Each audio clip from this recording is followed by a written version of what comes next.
C'est un espace naturel protégé en fait. Vous savez ce que ça veut dire en fait. Il y a des trucs qu'on peut faire, des trucs qu'on ne peut pas faire. C'est normal parce qu'il y a des plantes. Ici, on est dans un jardin qui évoque plusieurs régions du monde qui ont ce fameux climat méditerranéen. Chose que vous connaissez puisque vous êtes de. Donc, c'est vous qui m'en êtes. Là, c'est peut-être pas assez grand comme espace. Moi je pense que c'est ici. Moi ça c'est là. C'est là, c'est là, c'est là. Pourquoi c'est là? Elle était ici, c'est quoi? Chaud. Et la pluie, elle est là ou elle n'est pas là? Elle n'est pas là. Il ne pleut pas. Donc c'est vraiment une période de sécheresse qu'on trouve partout dans le monde. Il n'y a pas qu'ici, au bord de la Méditerranée, qu'on a le climat méditerranéen. Là qu'on a nommé du son nom méditerranéen, mais après, ce climat méditerranéen, on retrouve ça c'est le Chili, l'Amérique du Sud, l'Afrique du Sud, en Australie, et ça c'est carrément la Californie, l'Amérique du Nord. Mais ces régions, elles ont le même climat qu'ici. C'est pour ça qu'elles sont dessinées en rose partout autour de la planète. Ouais, en tout cas, qu'est-ce qu'on remarque? C'est que c'est tout compris entre le 30e parallèle et le 45e parallèle, sur la façade ouest des continents à peu près, et ça représente que 2% de la superficie totale du globe terrestre. 2%. 2% de terre. Par rapport à toute la terre qui sont sur la terre, c'est des petits territoires qui représentent que 2%. Voilà. C'est des petits territoires. Le climat méditerranéen, on ne trouve pas ça partout. Ici, vous allez voir, c'est le printemps, il y a des fleurs, on va traverser un jardin, on va traverser la Californie, l'Australie, on va traverser, on va voir l'Amérique centrale aride avec tous les cactus. En fait, on va aller complètement à l'autre bout du jardin. Parce que le jardin, oui, c'est le jardin qui va nous plaire ici.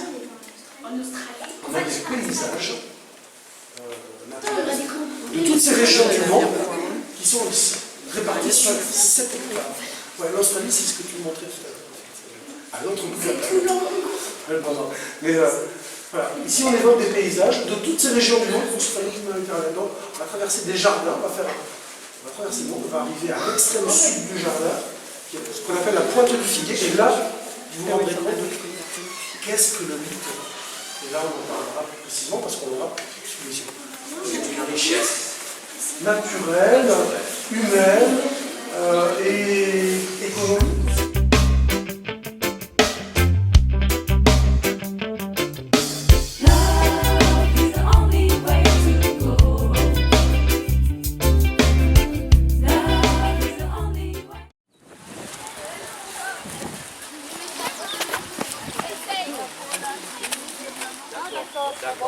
Vous sentez l'odeur que ça fait là?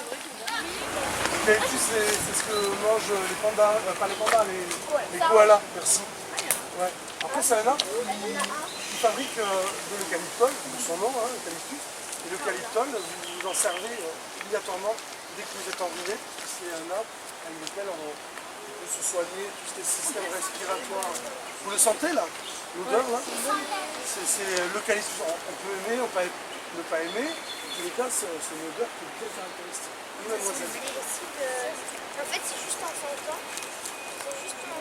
Oui, en faisant ce qu'on appelle, en tirant de l'huile essentielle. C'est un produit, c'est un concentré de ce produit qu'on retrouve dans l'arbre. On va inhaler. On fait des inhalations avec ça. On en met sur la poitrine aussi quand on a un peu le vide. Voilà, le vide, c'est fait avec de l'eucalyptus. Ça sent super fort. C'est ça. On l'aime, on l'aime pas, mais en tout cas, savez-vous que je faisais.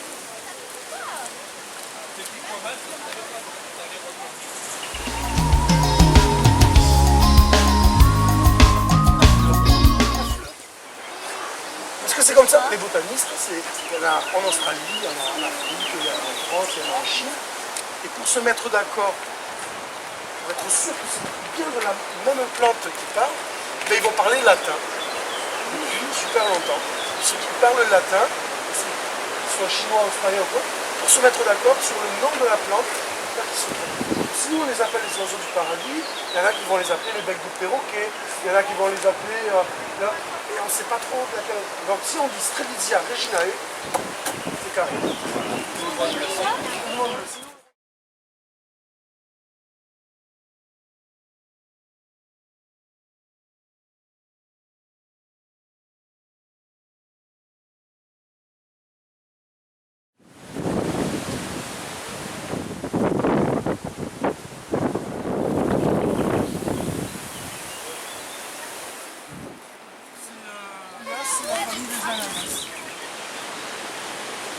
On se rapproche vraiment de la mer. Vous allez voir que les couleurs des feuilles, c'est plus les mêmes. Là, ce qu'on vient de voir, les feuilles, elles étaient de quelle couleur? Vert. Et regardez là, maintenant qu'on se rapproche de la mer, c'est quoi la couleur blanche, argentée qui va dominer? Pourquoi? Parce que, imaginez-vous être une plante là en bord de mer, les conditions de vie qu'elle se prend, c'est du vent, parce qu'il n'y a pas de zone abritée, de l'eau, mais comment elle est cette eau? Salée. Alors imaginez une plante qui prend du soleil toute la journée, du vent et du sel. Ben, elle ne va pas faire long feu, hein, je vous le dis. Sauf que mais les plantes du bord de mer, elles sont adaptées. Elles ont dans leur... je cherche toujours le mot, leur ADN, Leur végétation. dans leur forme ou même dans leurs caractéristiques génétiques, elles ont la capacité de pouvoir s'adapter à ces conditions de vie super difficiles. Cette couleur argentée, eh bien, il vaut mieux avoir un t-shirt de couleur claire sous le soleil ou un t-shirt de couleur noire pour avoir moins chaud. Il faut le blanc, quoi. Parce que le noir, ça va plutôt attirer la chaleur, tandis que le blanc va refléter les rayons du soleil. D'où cette couleur un petit peu argentée, blanche. Et en fait, on va aller les toucher délicatement, hein, on va pas faire... On va les toucher, on va sentir que c'est tout doux en fait. Ce sont des millions de petits poils qui sont sur les feuilles et qui vont retenir les cristaux de sel. Ces poils vont éviter que le sel ne touche directement la feuille et ne brûle la feuille. Hein, si on vous recouvre de sel, vous allez sécher. Quoi.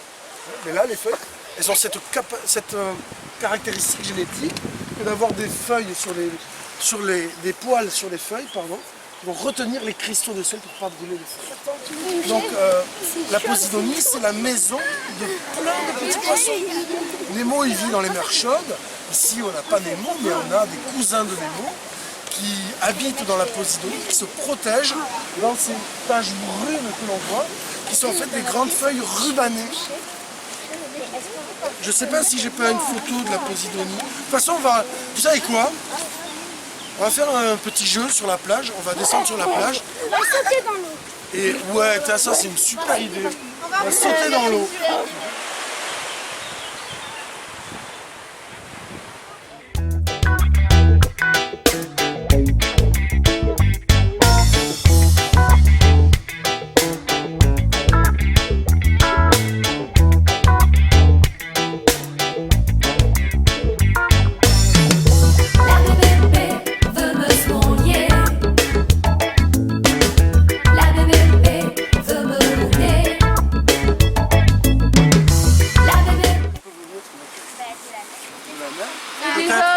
D'un enfant, d'une autre plage, d'un autre pays, qui a oublié sa voiture sur la plage en jouant quand il était petit. Et la voiture, elle a traversé peut-être la mer Méditerranée et elle arrive ici, sur la plage, elle a voyagé. C'est du plastique. Aucun animal ne mange le plastique, il faut le savoir. Plastique. Plastique. C'est du plastique là. Donc tout ça, effectivement, pour ça c'est du verre poli. Hein, le poli, c'est un verre qui ne taille plus.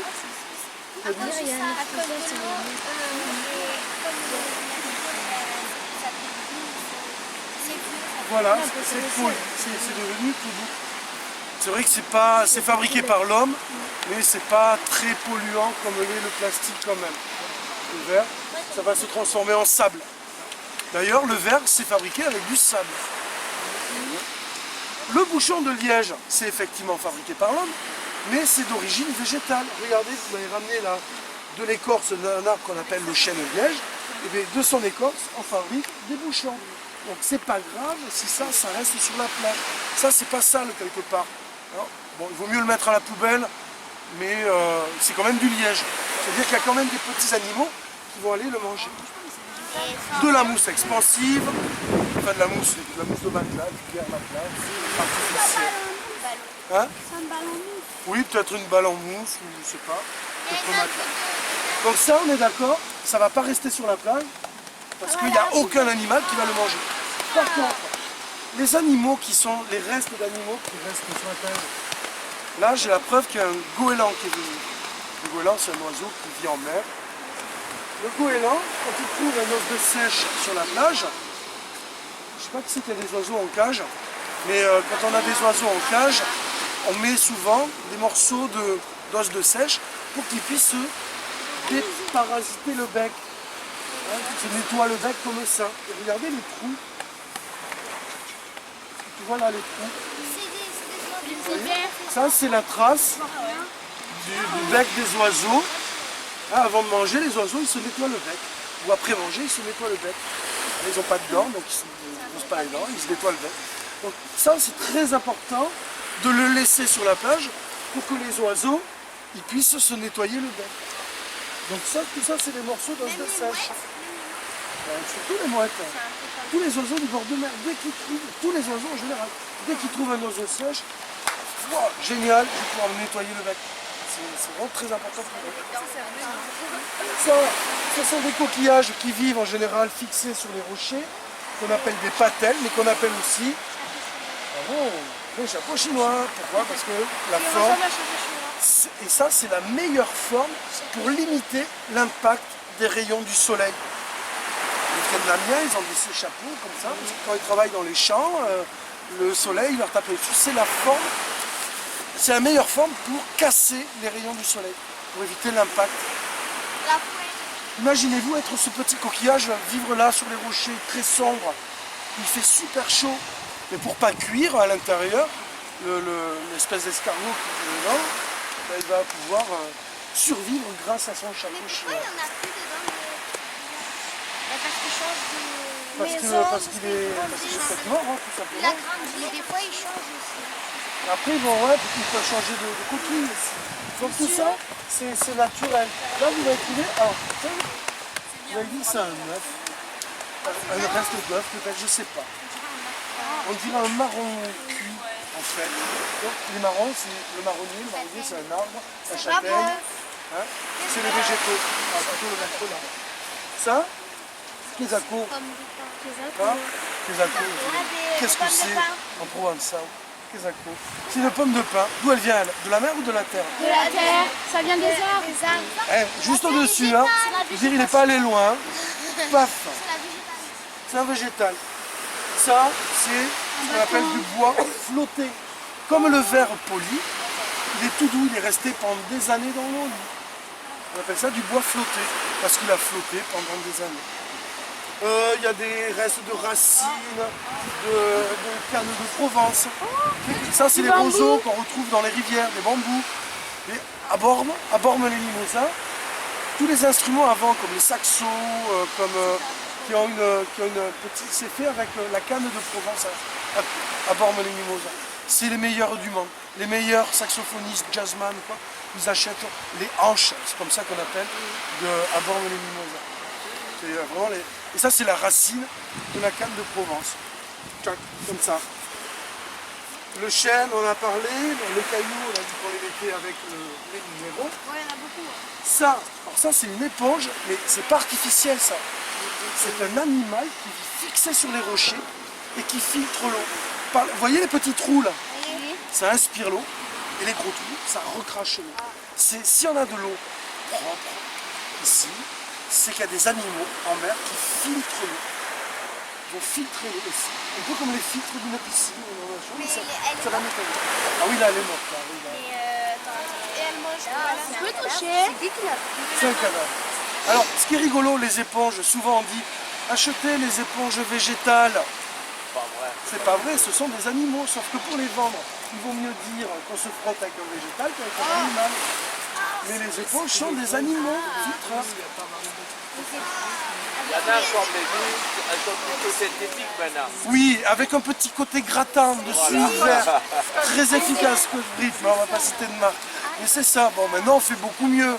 Mais à l'époque, mon papy, il se nettoyait avec les éponges. Ouais, c'est ça. Mais maintenant, ils sont synthétiques, c'est plus des animaux. Maintenant, ils les fabriquent. C'est comme tu me parlais de maquillage. On parlait de ceinture.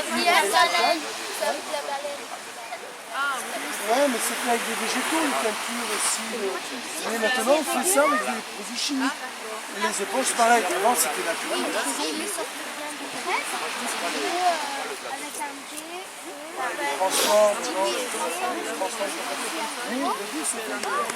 Donc les animaux, super. Oui. Je la fais passer comme ça ou comme ça? 3 secondes dans la main, faites passer. Il a touché votre bien, Roman. Ce dont on vient de parler, C'est bon. vous savez comment ça s'appelle? La laisse de mer. C'est ce que laisse la mer sur la plage. Tout ce qui est végétal. Alors, bon, on laisse circuler l'éponge. Non, mais Bob, l'éponge est synthétique. Et il a pas de sang dans la mer alors. Ah, mais ça, c'est 30 secondes. 1, 2, 3. Passer. 1, 2, 3. Donc ça, c'est bien un animal. Et tous ces animaux filtreurs, ça permet de nettoyer. Vous en connaissez d'autres d'animaux filtreurs? Les huîtres, Les corails. les moules, Les corails. le corail, je pense. C'est pas Le corail, c'est un peu les places où il y a les animaux, les petits animaux. Ouais, c'est un animal qui va construire. C'est rond, c'est interdit d'arracher. Ah non, c'est super important le corail. Ça C'est presque aussi important que... ça pousse. Merci jeune homme. Le corail, c'est presque aussi important que la posidonie en mer Méditerranée. La posidonie, c'est les taches brunes dont on parlait avec je sais plus qui tout à l'heure, quand on était à la pointe du figuier. Ces taches brunes, c'est pas des algues, c'est une plante. C'est-à-dire que la différence entre une algue et une plante, c'est qu'une plante, ça a des racines. Non, il n'y a pas trop de racines. Une racine de posidonie, comme là. Ça, c'est une racine. Les algues, ça ne fait pas de racines. Elle fait des fleurs en plus. Et c'est une plante qui vit sous l'eau, qui produit plus de 14 litres d'oxygène par jour au mètre carré, qui est à la base de la chaîne alimentaire et qui est la maison de plein de petits poissons. La posidonie, elle fait des feuilles, cette plante. Alors là, la feuille, elle est fanée et ça fait des feuilles comme ça. Quand elle est en pleine forme, elles sont vertes, elles font de la chlorophylle et fabriquent l'oxygène comme ça. Hein? Bravo pour ça. Ces feuilles, quand elles fanent, ben, elles se retrouvent sur la plage. Il y en a plein là des feuilles de posidonie. Regardez, pareil que pour l'éponge, touchez-la, sentez-la. Est-ce que c'est sale? Est-ce qu'on peut la laisser sur la plage? C'est ça, le canal. Il y en a plein là-bas devant. Ben, venez voir, on va aller la voir de plus près, venez voir. Il y en a plein là-bas.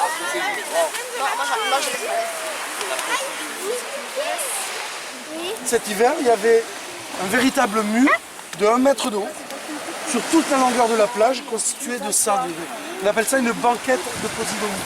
C'est le meilleur rempart que l'on ait contre l'assaut des vagues pendant les tempêtes d'hiver. S'il n'y avait pas ces banquettes de posidonie, tout le sable là, regarde ce que tu es en train de faire, mais tout ce sable, il serait reparti en hiver. En fait, les gens ils croient que c'est sale, alors que c'est pas du tout sale et c'est très important. Conclusion, tout ce qui est naturel sur la plage, que ce soit les végétaux ou les restes d'animaux, ça peut rester sur la plage parce qu'on a vu, il y a plein de petits animaux qui se nourrissent de ce qui est naturel. Parce que là, les petites bêtes qui ont fait peur, dites-vous bien qu'elles vont se faire manger par les crabes vont se faire manger par les oiseaux, et il y a même des traces de renards. Je sais que si on cherche il y a des traces de renards qui sont venus voir ce calme. Les renards, on peut regarder. Alors, après, vous soulevez les enfants, ce qui est important de comprendre, ce qui est vraiment important de comprendre, c'est que sur la plage, tout ce qui est sale, le plastique, ça, il n'y a personne qui le mange. Donc ça va aller à la poubelle. Par contre, tout ce qui est naturel, on peut le laisser parce qu'il y a tout un écosystème qui se nourrit de la laisse de mer. Vous avez compris ce que c'est? Un écosystème, la chaîne alimentaire. Les petits animaux qu'on a vus vont se faire manger par les crabes par les oiseaux par les renards, je ne sais pas. C'est la chaîne alimentaire. Ces chaînes alimentaires, on rentre dans un écosystème. Qui fait que si on nettoie la plage avec le tracteur tous les jours, voilà, on laisse que du sable, ça je ne cherche pas à comprendre. Qu'est-ce qu'elles vont manger là, les petites s'il n'y a plus ces petits animaux qui sont mangés par les crabes, qu'est-ce qu'ils vont manger les crabes? S'il n'y a plus de crabes, les oiseaux vont manger quoi? Et comment on fait la bouillabaisse s'il n'y a plus de crabes? Ouais. Ça pour vous dire. Tout ça pour vous dire que si on nettoie les plages sans faire la différence entre ce qui est naturel et ce qui est sale, on aseptise, on nettoie trop les plages et forcément il n'y a plus de vie dessus. Et tout cet écosystème, toute cette chaîne alimentaire, il est prié de quitter les centres-villes parce que ça fait pas ça. Et on fait des centres-villes bien propres. Pour les touristes. Voilà, pour des représentations, pour des images qu'on a en fait des plages. Ici, ça dépend, ils vont acheter à manger, ils vont acheter des trucs, ça dépend. Non, tout ça pour vous dire que cette plage, maintenant qu'on a enlevé tout ce qui était plastique. Et bouchons, voilà, j'ai Voilà, trouvé ça. voilà. On appelle ça un éco-geste. Voilà. Moi, ce que je fais quand je vais à la plage, j'ai toujours mon sac plastique, bien sûr pour amener mes propres déchets, et je prends toujours un autre truc que je trouve sur le passage.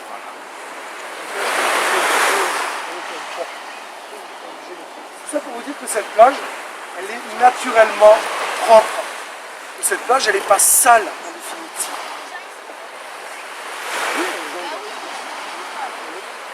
Ça, est-ce que vous savez ce que c'est? Un ourson.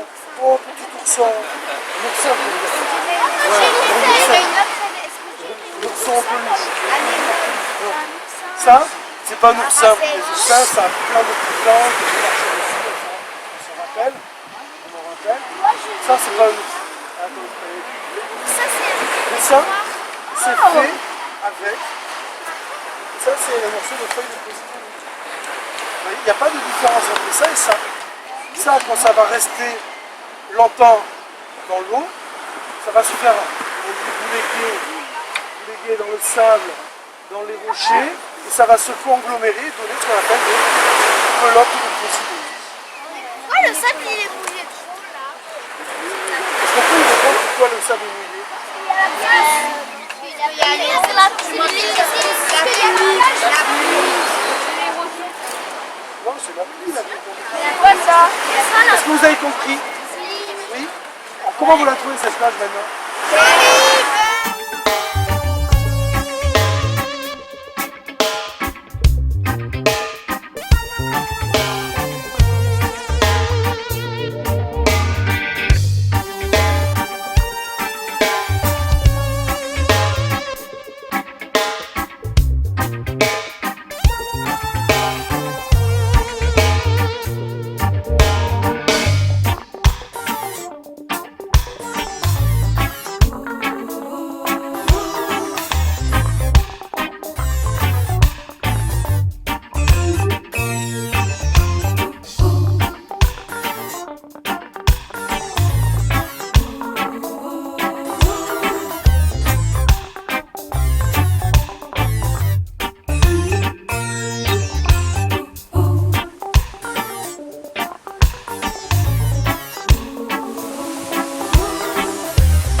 Thank you.